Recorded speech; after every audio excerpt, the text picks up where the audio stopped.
अब कुछ लोगों का ये भी कहना है कि जो जुल्म है वो तो हमारे पूर्वजों ने किया है, तो हम क्यों भुगतें।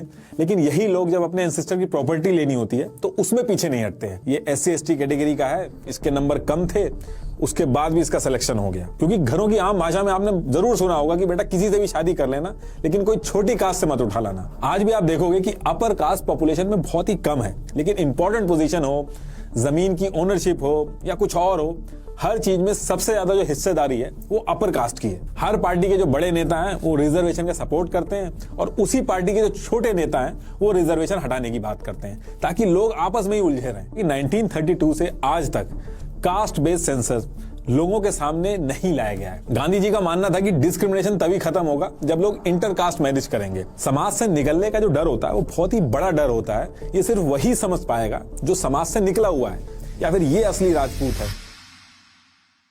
देखिए, रिजर्वेशन एक ऐसा कंट्रोवर्शियल टॉपिक है जिसपे आए दिन लोग आपको बहस करते हुए मिल जाएंगे।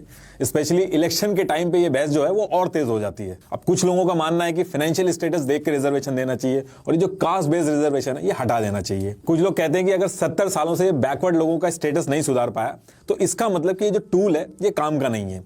वहीं कुछ लोग ये भी कहते हैं कि हमारे पुरखों ने जो गलतियां की हैं उसकी सजा हमें क्यों मिले। सब अपने हिसाब से अपना अपना मन बनाकर इस टॉपिक पर बात करते हैं। कुल मिलाकर जिसको रिजर्वेशन मिलता है वो इसके सपोर्ट में बहस करता है और जिसको नहीं मिलता है वो ज्यादातर इसके अगेंस्ट में बात करता है। आप अपने आसपास नोटिस करोगे तो आपको यही पैटर्न मिलेगा मोस्टली। अब देखिए, अगर ऑलरेडी कुछ मन बनाकर आप ये वीडियो देखेंगे तो मुझे पता है फिर आप हर्ट होंगे ही, क्योंकि इसमें मैं काफी कंट्रोवर्शियल चीजें डिस्कस करने वाला हूं। लेकिन मेरी इंटेंशन इसके पीछे बस इतनी है कि जब हम रिजर्वेशन के बारे में बात करें तो हमारे पास इसकी सही डिटेल्स हो। व्हाट्सएप यूनिवर्सिटी के फेक प्रोपेगेंडा वाली न्यूज ना हो। जो इन्फॉर्मेशन अवेलेबल है उसको लेकर मैं कुछ लॉजिक्स और फैक्ट्स आपके सामने रखूंगा ताकि आप अपनी सोच बना सको। इससे पहले कि हम रिजर्वेशन डिस्कस करें, कुछ डेटा डिस्कस करना ज्यादा जरूरी है ताकि एक्चुअल ग्राउंड रियलिटी क्या है वो समझने में आसानी हो। देखिए, इंडिया की टोटल पॉपुलेशन 2011 के सेंसस के हिसाब से 121 करोड़ है, जिसमें से 20 करोड़ SC हैं और 10 करोड़ ST हैं। यानी कि SC की पॉपुलेशन 16.63% है टोटल पॉपुलेशन की और ST की पॉपुलेशन 8.61% हुई। OBC के डेटा को लेकर काफी कंट्रोवर्सी है, वो अभी आगे समझ में आ जाएगा। लेकिन मंडल कमीशन के हिसाब से OBC की जो टोटल पॉपुलेशन है वो 52% है और NSSO के सर्वे के हिसाब से 41% है। तो मोटा मोटी अवेलेबल डेटा से हम ये अंदाजा लगा सकते हैं कि टोटल पॉपुलेशन में अराउंड 75% बैकवर्ड क्लास है और बाकी जो बचे हैं वो 25% वो जनरल कास्ट है। वहीं इस पॉपुलेशन में से रिजर्वेशन की बात करें तो SC की पॉपुलेशन 16.63% है और उनको 15% रिजर्वेशन मिला है और ST की बात करें तो उनकी पॉपुलेशन 8.61% है और उनको 7.5% मिला हुआ है और OBCs की पॉपुलेशन 52% है, उनको 27% रिजर्वेशन मिला हुआ है। तो अराउंड 75% बैकवर्ड क्लास में से 50% को रिजर्वेशन मिला हुआ है और अभी जो 10% EWS मिलता है उसकी बात हम आगे करेंगे। अब देखिए, इसमें सबसे ज्यादा डिस्कशन चलता है कि रिजर्वेशन तो खुद एक डिस्क्रिमिनेशन है। आप जाति के आधार पर भेदभाव करके किसी को ज्यादा और किसी को कम रिजर्वेशन दे रहे हो और हमारा लॉ कहता है कि हर कोई कानून की नजर में इक्वल है और इक्वालिटी हमारा फंडामेंटल राइट है। तो रिजर्वेशन तो इलीगल हुआ। तो एक ऐसा टूल जो खुद डिस्क्रिमिनेशन कर रहा है वो डिस्क्रिमिनेशन से कैसे बचा पाएगा। अब देखिए, ये सारी चीजें डिस्कस करने के लिए पहले हमें अपने आप को ऑब्जर्व करना पड़ेगा कि हम अपने परिवार में कैसे बिहेव करते हैं। मान लीजिए आपके परिवार में 2 बच्चे हैं, एक 5 साल का है जो चल सकता है और दूसरा बच्चा अभी छोटा है। तो अगर हमें कहीं जाना हो तो वहां पर हम क्या करते हैं, जो छोटा बच्चा है जो चल नहीं सकता उसको गोदी में ले लेते हैं और जो चल सकता है उसको चलने दिया जाता है। या फिर ये कहते हैं कि इस घर में इक्वालिटी फॉलो होती है, दोनों के लिए रूल सेम रहेंगे, दोनों को चलना पड़ेगा। अब ऐसे ही अगर आप घर में मान लो कि घर में 2 भाई हैं, अगर किसी वजह से एक भाई की हेल्थ वीक है और उसको डॉक्टर ने कहा है कि इसको अच्छी खुराक की जरूरत है, तो आप क्या कहोगे कि घर में तो इतना ही राशन आता है, सब में बराबर बटेगा, इक्वालिटी होगी, या फिर जिस भाई को अच्छी खुराक की जरूरत है उसको ज्यादा खुराक दोगे जब तक वो ठीक ना हो जाए। ऐसे ही अगर आप मान लो कि आप ट्रैवल कर रहे हो अपनी फैमिली के साथ कहीं पे और एक सीट खाली है वहां पे, तो उस टाइम पर जो पहले पहुंच जाता है वो बैठता है या फिर कोई फीमेल या बुजुर्ग आदमी होता है उसको आप सीट देते हो। देखिए, जब हम अपने घर की बात करें तो आप नोटिस करोगे कि हम घर में भी किसी को कम किसी को ज्यादा प्रायोरिटी देते हैं और ये प्रायोरिटी एक तरह का डिस्क्रिमिनेशन ही होता है जिसकी वजह से इक्वालिटी आती है। ऐसे ही हमारे कॉन्स्टिट्यूशन के लिए पूरा देश एक परिवार है और वो एग्जैक्टली वैसे ही एक्ट करता है जैसे हम अपने परिवार में एक्ट करते हैं। और हमें रिजर्वेशन इसलिए बुरा लगता है क्योंकि जैसे ही हम परिवार के बाहर निकलते हैं हम बाकी लोगों को बाहर ही समझते हैं। जब हम अपने घरों में ये सारी चीजें कर रहे होते हैं तो हम ध्यान नहीं देते हैं, लेकिन हम ये इसलिए कर रहे होते हैं कि अनसेट कम्युनिकेशन में एक स्टेबिलिटी मेंटेन हो घर के अंदर। अगर हम ह्यूमन ग्राउंड को भी छोड़ दें लॉजिकली भी देखें तो रिजर्वेशन एक मजबूरी है। अगर आप घर का एग्जाम्पल लो, किसी फादर के 3 बेटे हैं और वो इन तीनों बेटों में से किसी एक को इग्नोर करना शुरू कर दे, आप देखोगे कि वो लेफ्ट आउट भाई आगे चल के घर वालों के अगेंस्ट में हो जाता है, भाइयों के अगेंस्ट में हो जाता है, वो उस घर के लिए डेंजरस हो जाता है। इसलिए एक अक्लमंद फादर कभी भी अपने बेटों में फर्क नहीं करता है, जरूरत के हिसाब से चीजें मैनेज करके सबको साथ में लेकर चलता है। ऐसे ही अगर कोई कंट्री है और उसमें किसी कम्युनिटी के साथ डिस्क्रिमिनेशन और इनइक्वालिटी बहुत ही ज्यादा लेवल पे बढ़ जाती है तो वो रिबेलियस हो जाते हैं। छत्तीसगढ़ और झारखंड का एग्जांपल हमने देखा है कि वहां पे कैसे लोग नक्सली बन गए। रेड कॉरिडोर जो एरिया बोला जाता है, वहां पे बिजनेस वगैरह करने में कितनी दिक्कत आती है। नक्सली आज की डेट में बहुत ही बड़ी प्रॉब्लम बन गया इंडिया के लिए। और ये सिर्फ इंडिया की ही बात नहीं है, किसी भी देश की गवर्नमेंट अगर किसी एक स्टेट को इग्नोर करना शुरू कर दे तो आप देखिएगा कि वो एक स्टेट पूरे देश के लिए थ्रेट बन जाती है। यही रीजन है कि सिर्फ इंडिया ही नहीं, इंडिया के बाहर के देशों में भी रिजर्वेशन दिया जाता है, क्योंकि देश सबको साथ लेकर चलने से बनता है। वरना देश के लिए एक न्यूक्लियर बॉम्ब से भी बड़ा खतरा हो जाता है अगर देश के अलग अलग कम्युनिटी देश के ही खिलाफ हो जाए। हम बात करते हैं कि हम वर्ल्ड की लार्जेस्ट डेमोक्रेसी हैं, लेकिन जब तक हर कम्युनिटी का पार्टिसिपेशन नहीं होगा, आप पेपर में तो लार्जेस्ट डेमोक्रेसी हो जाओगे लेकिन एक्चुअल में नहीं होगे। अभी हम थोड़ा सा पीछे जाएं तो इंडिया में कास्ट सिस्टम की जगह वन का सिस्टम था। पढ़ाई और एजुकेशन सिर्फ ब्राह्मण करते थे, रक्षा और राजपाट क्षत्रिय संभालते थे, वैश्य सिर्फ व्यापार करते थे और जो शूद्र थे वो इन तीनों वर्णों की सेवा करते थे। लेकिन इनमें कोई ऊपर या नीचे नहीं था, ये सिर्फ काम के हिसाब से डिवाइडेड था। हर जगह ऐसे ही था, इंडिया के बाहर भी ऐसे ही था। अगर आप इंडिया के बाहर नाम सुनते होंगे स्मिथ वगैरह, तो उनका भी नाम उनके काम के हिसाब से ही पड़ गया था। स्मिथ जो थे वो लोहार को बोला जाता है। अगर उस टाइम पे सबको पता होता कि एजुकेशन से ज्ञान आएगा और जिसके पास ज्ञान ज्यादा होगा वही रूल करेगा, शायद सिचुएशन अलग होती। लेकिन काम के बेसिस पर यह डिवीजन हुआ और आगे चलकर जिसके पास राज और एजुकेशन थी वो बड़े होते गए, बढ़ते गए और अपने हिसाब से रूल सेट करते गए और पूरा सिस्टम भेदभाव में बदल गया। आज हम भले रिजर्वेशन की बात करते हैं, लेकिन अपर क्लास के पास एजुकेशन में 100% रिजर्वेशन हजारों साल से था। वो आगे बढ़ते रहे, यहां तक कि इंडिया की रोड्स तक पे 100% रिजर्वेशन था। बैकवर्ड क्लास को रोड पर जाना तक अलाउड नहीं था। बैकवर्ड क्लास के जो मेल्स थे उनको अपने गले में कुल्हड़ लटका के चलना होता था ताकि वो जमीन पे थूक ना पाए। कमर पर झाड़ू बांध कर रखनी होती थी ताकि अगर पैर के निशान पड़ जाएं तो उनको हटा सकें, ताकि अपर क्लास वाले उस पर चल सके। अनटचेबिलिटी, छुआछूत, ये इंडिया की रियलिटी है, इसको हम इग्नोर नहीं कर सकते। महाभारत के भी टाइम पे लिखा था कि एकलव्य अर्जुन से ज्यादा टैलेंटेड थे, लेकिन वो अपनी कास्ट की वजह से कुछ नहीं कर पाए। आप खुद सोच के देखिए, जिसको छूना अलाउड नहीं था वो कुछ भी नहीं कर सकता, उसको इंसान ही नहीं माना जा रहा था। जानवरों से भी बदतर हाल किया गया था। जानवरों से दूध पिया जा रहा था, उनको दूध पिलाया जा रहा था, चींटियों को आटा खिलाया जा रहा था, लेकिन इंसान को छूना अलाउड नहीं था। और जब छूना अलाउड नहीं था तो वो ना तो पढ़ सके, ना उनको नौकरियां मिल सकी, और इस वजह से उस पर्टिकुलर कम्युनिटी की जो कैपेबिलिटी है वो कम होती गई। जनरेशन टू जनरेशन यही चलता रहा। लेकिन इस चीज को बिना समझे लोग बड़ी आसानी से बोल देते हैं कि बैकवर्ड क्लास कम कैपेबल होते हैं। कुछ लोग तो आम भाषा में बोल देते हैं कि जीन्स स्ट्रांग होते हैं अपर क्लास वालों के। आपने अपने आसपास बातों बातों में सुना होगा कि आप लगते नहीं हो कि आप एससी हो, या फिर आप एसटी नहीं लगते हो, या फिर ये असली राजपूत है। ये बातें बहुत ही कॉमन है, लेकिन दिखाती है कि हम अंदर सोचते क्या है। जबकि असल बात यह है कि बैकवर्ड क्लास से हजारों साल तक अपॉर्चुनिटी छीनी गई है, इस वजह से वो हमारी बराबरी पे आके नहीं खड़े हो पा रहे हैं। अब यूएस की बात करें तो वहां पे जो गोरे हैं वो इंपॉर्टेंट पोजीशन पे ज्यादा हैं ब्लैक के कंपैरेटिवली। तो इसका मतलब ये थोड़ी कि ब्लैक कम कैपेबल हैं। इसका सिंपल सा मतलब ये है कि वहां पे भेदभाव हुआ है। इनफैक्ट अगर आप हिस्ट्री देखोगे इंडिया की, तो जो इंडिया के शिल्पकार थे ये बहुत ही ज्यादा स्किलफुल थे। बाहर के देशों से लोग देखने आते थे कि यहाँ के लोहार आयरन में कार्बन क्यों मिक्स कर रहे हैं ताकि जंग ना लगे। पीतल के बर्तन बनाने का प्रोसेस बहुत ही अच्छे से ये लोग जानते थे, जबकि बाहर के लोगों को सोने और पीतल में डिफरेंस तक नहीं पता था। वेद व्यास जी जो दासी पुत्र थे, आज की भाषा में वो दलित होते, लेकिन वो महर्षि थे। महर्षि वाल्मीकि, महर्षि अतारी, आज की लैंग्वेज अगर यूज होती तो ये सारे दलित थे। जैसे जैसे भेदभाव शुरू हुआ ये लोग पीछे होते गए। आप किस कास्ट में पैदा हुए हो इसमें आपका कोई रोल नहीं है।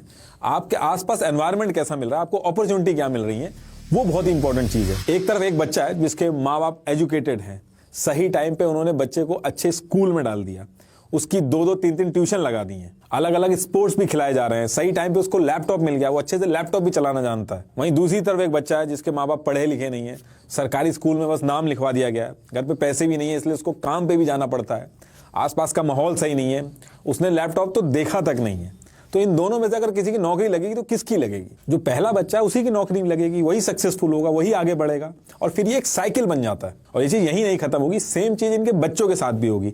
जो सक्सेसफुल है वो पीढ़ी दर पीढ़ी सक्सेसफुल होगा, जो अनसक्सेसफुल है उसका खानदान उसी नेवर एंडिंग विशियस साइकिल में घूमता रहेगा। बस लाखों बच्चों में से एक एक्सेप्शन निकल जाएगा, हर कोई उसी का एग्जाम्पल देने लगेगा। आजकल का ट्रेंड है कि जब भी किसी बच्चे को इंट्रोड्यूस कराया जाता है रिजर्वेशन, तो ऐसे इंट्रोड्यूस कराया जाता है कि देखो ये SC ST कैटेगरी का है, इसके नंबर कम थे, उसके बाद भी इसका सिलेक्शन हो गया। लेकिन ये बहुत ही गलत तरीका है, उनको हर एक चीज समझानी बहुत ही जरूरी है, वरना सोसाइटी की वो जो एक गलत अंडरस्टैंडिंग है उसको लेकर लोगों से लड़ते रहेंगे, नफरत फैलती रहेगी। SC ST कितने पीछे हैं इस बात का आप इससे अंदाजा लगा सकते हो कि भले एजुकेशन में रिजर्वेशन है, नौकरियों में रिजर्वेशन है, लेकिन उसके बाद भी उस रिजर्वेशन की सीट लेने के लिए मिनिमम जो चीज चाहिए वो तक नहीं है उनके पास, बैकवर्ड क्लास के पास। एक गांव से निकल के उस सीट को लेना ही अपने आप में एक टास्क है। आप देखते होंगे कि SC ST की काफी जगह ऐसी सीट्स हैं जहां पे खाली पड़ी रहती हैं। 81 सीट्स तो PhD कोर्सेज में खाली पड़ी हैं, 16 IITs में। 2020 के डेटा में तो यह था कि 42,000 सीट्स जो थी वो खाली थी SC ST और OBC की।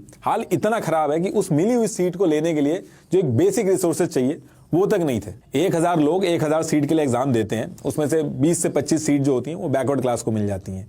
जितने लोगों का नहीं होता है सब मिलकर सोशल मीडिया और अपने दोस्तों के सामने इन जितने लोगों को सीट मिली है इनको जलील करते हैं। ये सुनने में बहुत ही नॉर्मल लगता है, लेकिन किसी कम्युनिटी को एक सोसाइटी से कट ऑफ करना बहुत ही पेनफुल है। जो लोग गांव में रहते हैं उन्होंने खाप पंचायत का नाम जरूर सुना होगा, और भी अलग अलग पंचायत होती हैं। वो इतनी स्ट्रांग क्यों होती हैं? क्योंकि लोगों को डर होता है कि इनके नियम अगर फॉलो नहीं किए तो हमें समाज से निकाल दिया जाएगा। समाज से निकलने का जो डर होता है वो बहुत ही बड़ा डर होता है। ये सिर्फ वही समझ पाएगा जो समाज से निकला हुआ है, जो पीछे छूटा हुआ है। अंग्रेज हमें जान से थोड़ी मार रहे थे, वो भी तो हमारे साथ यही कर रहे थे, वो भेदभाव कर रहे थे, जिसके लिए हमने कितनी कुर्बानियां दी। लेकिन दिक्कत की बात यह है कि आजाद होने के बाद भी ये जो अनटचेबिलिटी जैसी चीजें हैं उसको हमने छोड़ा नहीं। रिजर्वेशन ही एक ऐसा टूल है जिसकी वजह से डिफरेंस खत्म हो सकता है। भले ये स्लो तरीके से काम कर रहा है, लेकिन ये काम कर रहा है। कहना बहुत ही आसान होता है कि ये क्या तरीका है, इलेक्शन में दोनों सीट पे सिर्फ बैकवर्ड क्लास को अलाउड कर रखा है। लेकिन असल बात ये है कि अगर ऐसा नहीं होगा तो बैकवर्ड क्लास नहीं जीत पाएगा। डरा के, धमका के, पैसे के जोर पे वो नहीं जीत पाएगा।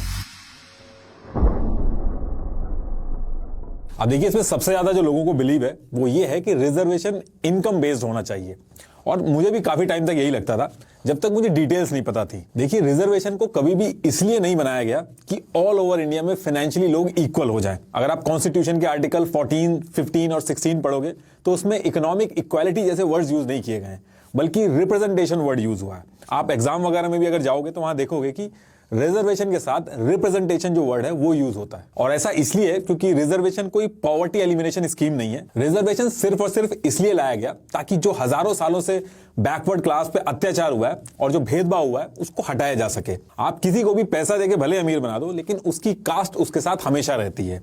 जरूरी नहीं है कि अगर कोई आदमी अमीर हो जाए तो उसके साथ उसकी कास्ट को लेकर भेदभाव नहीं होगा। अगर गरीबी की वजह से कोई आगे नहीं बढ़ पा रहा है तो उसके लिए national family benefit scheme, national old age pension scheme, MNREGA, NREGA वगैरह ये सारी चीजें हैं। बिलो पॉवर्टी लाइन परिवारों के लिए अलग स्कीम है, सब्सिडीज हैं। सरकार अमीरों पर ज्यादा टैक्स लगाकर गरीबों की और मदद कर सकती है। कॉर्पोरेट टैक्स जो है वो बढ़ा सकती है। गरीबी हटाने के लिए पॉवर्टी वेलफेयर प्लान्स स्ट्रांग होने चाहिए। रिजर्वेशन लाने के पीछे बेसिक सा जो कॉन्सेप्ट है वो यही है कि जो बैकवर्ड क्लास है उसका रिप्रेजेंटेशन बढ़े। और ये चीज मैं आपको एक एग्जांपल से समझाता हूं। आपने देखा होगा कि जब मायावती जी सीएम बनी थी तो एक माहौल सा बना था कि बैकवर्ड क्लास के लोग आगे आ रहे थे। अलग अलग रूल्स बने, लोग सोच समझ के बात कर रहे थे, कहीं कोई दिक्कत ना हो जाए अगर हम बैकवर्ड क्लास को कुछ बोल दें या फिर उनके साथ कुछ कर दें। अब आप सोच के देखिए, सिर्फ एक बैकवर्ड कैंडिडेट के रिप्रेजेंटेशन की वजह से कितने लाखों बैकवर्ड क्लास को कॉन्फिडेंस और रिस्पेक्ट मिलने लगी। यही पावर होती है रिजर्वेशन की, यही इसके पीछे का लॉजिक है। अब कुछ लोगों का यह भी कहना है कि जो जुल्म है वो तो हमारे पूर्वजों ने किया तो हम क्यों भुगते, लेकिन यही लोग जब अपने एंसेस्टर की प्रॉपर्टी लेनी होती है तो उसमें पीछे नहीं हटते हैं। कई लोग ऐसे भी हैं जो रिजर्वेशन के अगेंस्ट में हैं, लेकिन वही सेम लोग ईडब्ल्यूएस की बात पर चुप रहते हैं, क्योंकि इस पूरे मुद्दे पे जब लोग बहस करते हैं तो अपने फायदे और नुकसान को ध्यान में रख के बात करते हैं, लॉजिक के बेसिस पे नहीं करते हैं। ईडब्ल्यूएस इकोनॉमिकली वीकर सेक्शंस के लिए 10% का कोटा है। ये इनकम बेस्ड रिजर्वेशन है जो जनरल कैटेगरी को दिया जाता है। अब ये जो इकोनॉमिकली रिजर्वेशन है ये अपने आप में बहुत चैलेंजिंग है। सबसे बड़ा चैलेंज इसमें यह है कि पहले कोई गरीब था, फिर अमीर हुआ, फिर दोबारा गरीब हो गया, तो इसका ट्रैक रखना बहुत मुश्किल है। अभी जो ईडब्ल्यूएस आया है उसमें 8 लाख एनुअल इनकम की लिमिट लगी है कि इससे कम वाले ईडब्ल्यूएस की कैटेगरी में आएंगे और लास्ट ईयर की जो इनकम होगी उसके बेसिस पे डिसाइड होगा। आए दिन केसेस आ रहे हैं कि ईडब्ल्यूएस लेने के लिए बच्चों के जो माँ बाप हैं वो एग्जाम से 1 साल पहले ही अपनी जॉब छोड़ दे रहे हैं ताकि ईडब्ल्यूएस वाली कैटेगरी में उनका बच्चा आ जाए, बाद में फिर ज्वाइन कर लेंगे। दूसरी चीज, इनकम को इवेल्युएट करने का कोई प्रोसेस ही नहीं है। सिर्फ मेट्रो सिटीज के ऑर्गेनाइज सेक्टर्स, टैक्स पेयर्स और गवर्नमेंट जॉब वालों के अलावा आप पता ही नहीं कर सकते कि ईडब्ल्यूएस का सही दावेदार कौन है। यही रीजन है कि 90 से 95% लोग एक तरह से पूरा देश ईडब्ल्यूएस की कैटेगरी में आ गया है। उससे भी बड़ी दिक्कत है कि जो इन्फ्लुएंशियल लोग हैं उनके लिए फेक इनकम सर्टिफिकेट बनवाना बहुत ही ईजी है, इसलिए आए दिन न्यूज आ रही है कि फेक इनकम सर्टिफिकेट बनवाए जा रहे हैं। अब अगला क्वेश्चन आपका ये होगा कि कास्ट सर्टिफिकेट भी तो फेक बन सकते हैं। देखिए, इनकम सर्टिफिकेट तो हर कोई बनवा लेता है, लेकिन जो कास्ट सर्टिफिकेट है ये नहीं बनवाया जाता है। एक कहावत भी है कि जाति कभी नहीं जाती। कोई भी अपर कास्ट अपनी कास्ट नीचे नहीं करवाना चाहता, क्योंकि उसको बहुत अच्छे से पता है कि सोसाइटी में बैकवर्ड कहलाने पर कितना भेदभाव होता है। और इसके साथ साथ लोग परिवार के दादा परदादा को भी जानते हैं जो अगल बगल रहते हैं, तो वहां भी दिक्कत आती है। हमारे देश में रिलीजन चेंज करवाना फिर भी आसान है, लेकिन कास्ट चेंज कराना बहुत ही मुश्किल काम है। कोई भी अपर कास्ट वाला लोअर कास्ट वाला बन के नहीं घूमना चाहता, क्योंकि उसको पता है नौकरी तो भले ही मिल जाएगी लेकिन उसके बाद भी भेदभाव होगा उसके साथ। इसलिए कास्ट बेस्ड सिस्टम अभी भी रेलेवेंट है। गांधी जी का मानना था कि डिस्क्रिमिनेशन तभी खत्म होगा जब लोग इंटर कास्ट मैरिज करेंगे, इसलिए उस पर्टिकुलर टाइम पे वो सिर्फ उसी शादी में जाते थे जो इंटर कास्ट होती थी। मैरिज में भी लोअर कास्ट को डिसएडवांटेज होता है, क्योंकि कोई भी कैपेबल लड़का या लड़की मिलना दलित के लिए बहुत ज्यादा मुश्किल होता है। क्योंकि घरों की आम भाषा में आपने जरूर सुना होगा कि बेटा किसी से भी शादी कर लेना, लेकिन कोई छोटी कास्ट से मत उठा लाना। और कुछ लोग तो टोंट मारते हैं कि रिजर्वेशन तो खैरात में मिला है। उनके लिए भी एक डिटेल शेयर कर देता हूं कि अंग्रेजों के टाइम पे अपर कास्ट की डोमिनेंस की वजह से बैकवर्ड क्लास जो थे वो अंग्रेजों से एक सेपरेट इलेक्टोरेट मांग कर रहे थे। और ये वो टाइम था जब सबको रियलाइज हुआ कि बिना बैकवर्ड क्लास के उनकी पॉलिटिकल पावर अंग्रेजों के सामने कुछ नहीं रह जाएगी। और इसके बाद अंबेडकर जी की बात मान के पूना पैक्ट का समझौता हुआ और देश में रिजर्वेशन आया। और अभी भी कुछ लोगों का यह मानना है कि रिजर्वेशन की जरूरत अब नहीं है। अब चाहे SC ST हो या जनरल हो, सब एक लेवल पे आ चुके हैं। और अक्सर कुछ IAS PCS का एग्जांपल देकर यह बात की जाती है। आप एक काम करिएगा, आप जहां भी रहते हैं वहां पे अपने घर से बाहर जाके जो सफाई करने वाले हैं या जो छोटे वर्कर्स हैं, रैंडमली उनके पास जाइएगा और 10-12 लोगों से उनकी कास्ट पूछिएगा। कोई भी सिंघानिया, ओबरॉय, सूर्यवंशी, ये सब कास्ट आपको सुनने को नहीं मिलेगी। और उस दिन आपको पता चलेगा कि रिजर्वेशन की जरूरत क्यों है। होता क्या है कि दिल्ली, मुंबई जैसे मेट्रो सिटीज के मॉल में चक्कर लगा के चाय की दुकान में डिस्कशन करने में बहुत आसान लगता है कि रिजर्वेशन हट जाना चाहिए, लेकिन एक्चुअल जो ग्राउंड रियलिटी है वो बिल्कुल ही अलग है। आप जरा गांव की साइड जाएंगे, कस्बों की साइड जाएंगे तो वहां ग्राउंड रियलिटी एकदम अलग है। अभी गवर्नमेंट UPSC के लिए एक लेटरल एंट्री रिक्रूटमेंट लाई थी, जिसमें बिना एग्जाम के, बिना रिजर्वेशन के डायरेक्ट इंटरव्यू के थ्रू लोगों का रिक्रूटमेंट हो रहा था। और उसमें किसी भी तरीके का रिजर्वेशन नहीं दिया गया था। उसमें जितने भी लोग सेलेक्ट होकर आए थे उसमें एक भी बैकवर्ड क्लास का नहीं था। अगर आज की डेट में रिजर्वेशन बंद कर दिया जाए तो जो स्लो स्पीड से बैकवर्ड क्लास आगे बढ़ रहा है वो एकदम रुक जाएगा। आज भी आप देखोगे कि अपर कास्ट पॉपुलेशन में बहुत ही कम है, लेकिन इंपॉर्टेंट पोजीशन हो, जमीन की ओनरशिप हो या कुछ और हो, हर चीज में सबसे ज्यादा जो हिस्सेदारी है वो अपर कास्ट की है। और ये कोई कोइंसिडेंस नहीं है। देश भर की जितनी भी इंपॉर्टेंट पोजीशन है उसमें 400 से भी ज्यादा RTI डाली गई, उसमें बैकवर्ड क्लास का रिप्रेजेंटेशन ना के बराबर था, इनफैक्ट नील था। इन 400 RTIs का लिंक मैंने यूट्यूब के डिस्क्रिप्शन में दे दिया, ये आप देख लीजिएगा। देखिए, प्रॉब्लम ये नहीं है कि अपर कास्ट ज्यादा अच्छी पोजीशंस पे है। प्रॉब्लम बस छोटी सी है कि कुछ अपर कास्ट वालों को, सबकी बात नहीं कि मैं कर रहा हूं, कुछ अपर कास्ट वालों को यह लगता है कि उनका हक मारा जा रहा है और वो एक गुस्सा लेके घूम रहे हैं SC STs के खिलाफ। अभी आप हाल ही फिलहाल में देखोगे 2020 में विकास कुमार को सिर्फ इसलिए गोली मार दी गई क्योंकि वो छोटी जात का होके भी मंदिर में घुस रहा था। इंडिया के प्रेसिडेंट जब मंदिर में गए थे उनके लिए भी कुछ लोगों ने अफवाह फैला दी थी कि इनको भी नहीं घुसने दिया जाना चाहिए, लेकिन बाद में इसका क्लैरिफिकेशन हुआ और वो फिर मंदिर के अंदर गए। मैं आपको अपना भी एक एग्जाम्पल बताता हूं कि बचपन का मेरा दोस्त जो जूनियर क्लास से मेरे साथ में था, डेली मेरे साथ रहता था, 12th क्लास में जाकर मुझे पता चला कि वो SC है। जब उसने एक फॉर्म भरा, वो स्कूल के पूरे ग्रुप से छुपाता था कि वो बैकवर्ड क्लास से। अब देखिए, कुछ तो रीजन होगा कि आज भी बैकवर्ड क्लास ये बताने से झिझकते हैं कि वो SC ST है। बचपन में मैं जिस एरिया में रहता था वहां पर सफाई करने वाले जितने भी लोग आते थे वो एक एरिया डिसाइड करके एक साथ रहने लगे थे। उन लोगों ने मिलकर उनकी कम्युनिटी के एक बच्चे को स्कूल में एडमिशन करवाया। जब वो बच्चा रिक्शे में स्कूल जाता था तो उसको बहुत ही गलत गलत नाम से चिढ़ाते थे और कई कई तरीके से बोलते थे उसको। 1 साल भी वो पूरा नहीं कर पाया और उसने स्कूल छोड़ दिया। अब आप सोच भी नहीं सकते कि डेली बेसिस पे वो लोग क्या सफर करते हैं। अब देखिए, सबसे बड़ी दिक्कत जो इस पूरे मुद्दे में है, जो कि असल दिक्कत है, वो है पॉलिटिशियंस।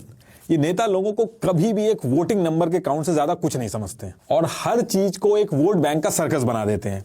ऐसा मैं क्यों कह रहा हूं वो भी समझते हैं। 1932 में सबसे पहला रिजर्वेशन पॉलिटिक्स में ही दिया गया था, जिसे पूना पैक्ट भी कहा जाता है, ताकि बैकवर्ड क्लास का पार्टिसिपेशन हो। देखिए, किसान और बैकवर्ड क्लास ये पॉपुलेशन में ज्यादा है, इसलिए आप नोटिस करोगे कि ये दोनों नाम हर नेता के भाषण में रहते हैं। तो जब पॉलिटिक्स में रिजर्वेशन आया तो उसके बाद तमिलनाडु गवर्नमेंट ने भी प्रॉमिस किया कि वो जीत के बैकवर्ड क्लास को एजुकेशन में भी रिजर्वेशन देंगे, और उसके बाद पहली बार देश में एजुकेशन के अंदर रिजर्वेशन आया। अब ये होने के बाद मोरारजी देसाई जी देश के पीएम बने। उन्होंने कहा कि ओबीसी की जो पॉपुलेशन है वो 52% है, इनको भी रिजर्वेशन मिलना चाहिए, और उन्होंने मंडल कमीशन फॉर्म किया जिसमें 27% ओबीसी को रिजर्वेशन दिया गया। अभी मंडल कमीशन तो बन गया था, लेकिन नेता इसको हाथ लगाने से बच रहे थे।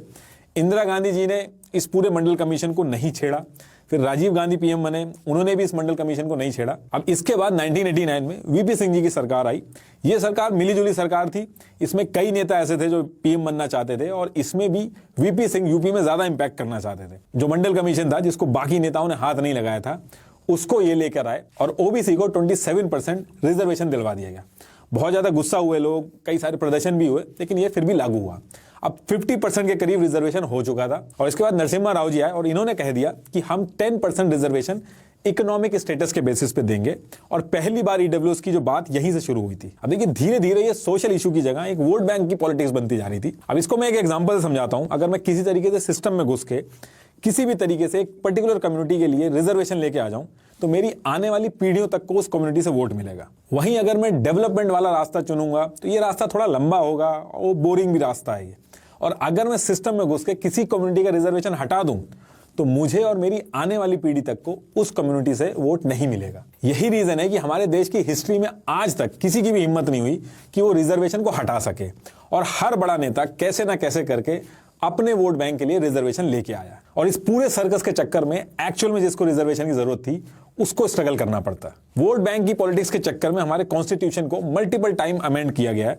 77, 81, 82nd, 85th, 93rd, ये सारे अमेंडमेंट किए गए हमारे कॉन्स्टिट्यूशन में रिजर्वेशन को लेके। हर पार्टी के जो बड़े नेता हैं वो रिजर्वेशन का सपोर्ट करते हैं, और उसी पार्टी के जो छोटे नेता हैं वो रिजर्वेशन हटाने की बात करते हैं, ताकि लोग आपस में ही उलझे रहें। किसी भी पॉलिटिकल पार्टी की अगर आपको रियल आइडियोलॉजी देखनी है तो उसके छोटे नेता क्या नैरेटिव चला रहे हैं उसके ऊपर आप ध्यान दीजिएगा, आपको समझ में आ जाएगा कि वो पार्टी नैरेटिव क्या चला रही है। क्योंकि जो बड़े नेता हैं वो एक सेट पैटर्न में जो रिक्वायर्ड होता है बस वही बोलते हैं। आप एक चीज और नोटिस करोगे कि 1932 से आज तक कास्ट बेस्ड सेंसस लोगों के सामने नहीं लाया गया है। SC/ST की मजबूरी थी, लोगों के सामने लाया गया क्योंकि कॉन्स्टिट्यूशन के अंदर उसके प्रावधान है, लेकिन बाकी किसी भी कास्ट का जो सेंसस है वो लोगों के सामने ही नहीं लाया गया है। सालों से ये जो डेटा है ये ministry of social justice and welfare के पास पड़ा हुआ है, लेकिन उसने उस डेटा को रिलीज ही नहीं किया है। अब ऐसा क्यों किया गया है वो एक अलग मुद्दा है। फिलहाल लास्ट में मैं यही कहना चाहूंगा कि कोई भी आदमी अपनी कास्ट से बड़ा नहीं होता है। बड़ा आदमी वो होता है जिसके साथ बैठ के